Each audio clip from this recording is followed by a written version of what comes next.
არ ვიცი, ეხლა აქ ისეთი სიცხეა, რომ ვიწვევი რა. აი, თევზაობ, ეხლა უშველებელი ქსნის დამიჯდა კინკივაზე.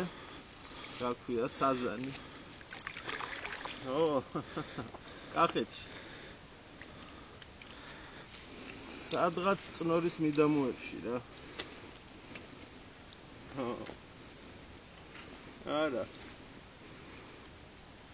არა. არა.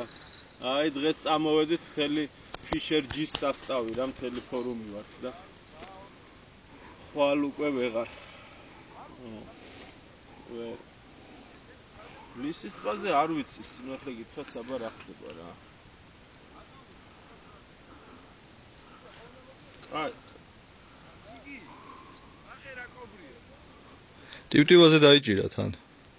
ვიცი რა არის, ხვალ ვერანაირად, იმიტომ რომ დღეს დრაკონა არის და ხვალ მე უნდა მივხედო მაღაზიას, გაიგე, ესე გვაქვს განაწილებული.